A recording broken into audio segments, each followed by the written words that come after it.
मी प्रत्येक वर्षीच ज्या ज्या महापुरुषांच्या महामानवांच्या जयंत्या असतात त्या अतिशय आगळ्या वेगळ्या पद्धतीने या संभाजीनगर शहरामध्ये मराठवाड्या महाराष्ट्रात असे कुठेही घडलेले नाही अशा पद्धतीने काहीतरी एक नवीन संकल्पना घेऊन नवतरुणांच्या मनामध्ये एक नवीन ऊर्जा घेऊन जाण्याचा संदेश देण्यासाठी काहीतरी संकल्पना राबवत असतो।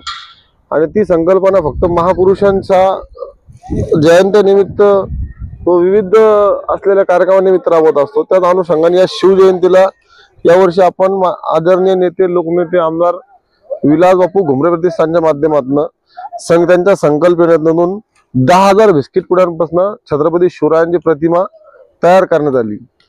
आणि ही तयार करून पूर्ण शहरामध्ये मला जे काही लोक आज भेटतात त्यांना त्यांच्याबद्दल इतकं त्यांना आनंद वाटतोय की कौतुक करण्यासारखं काहीतरी आहे। महाराष्ट्रात आतापर्यंत असा कोणत्याही प्रकारचा कार्यक्रम झालेला नाही आणि अशा प्रकारचं एक आगळं अभिवादन करावी माझी जुनी मनाभर अनेक वर्षापासून संकल्पना होती, आज ती पूर्ण झाली, त्याबद्दल मला सुद्धा आनंद वाटतो।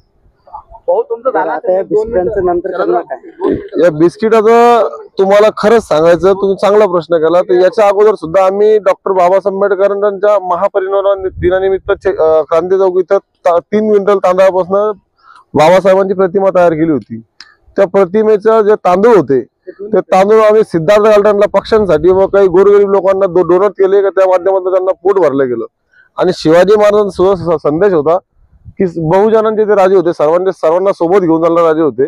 आणि आज जर बिस्किट आपण शिवाजी महाराजांच्या प्रतिमेसाठी आपण ते बनवले बिस्किट पूर्ण जे इथले आपल्या संभाजीनगरचे अनाथ आश्रम असतील हे 10,000 बिस्किट पूर्ण त्या अनाथ आश्रमामध्ये आपण डोनेट करणार, जेणेकरून त्या विद्यार्थ्यांना काही रुग्णांना पेशंटला खूप वाईट परिस्थिती आहे अशा लोकांना ते कामं येतील। ही संकल्पना माझी होती। वाजणं गाजणं नाचणं हे सर्व रिकाम्या गोष्टी करून काहीतरी त्यापेक्षा त्या दुनियाच्या पलीकडे जाऊन नवतरुणांना काय संदेश देता येईल हा संकल्पनेतनं ही सर्व आज उभं केलेलं होतं। माझं नाव जय किशन कांबळे, मी आमदार विलास बापू घुमरे प्रतिष्ठानचा अध्यक्ष।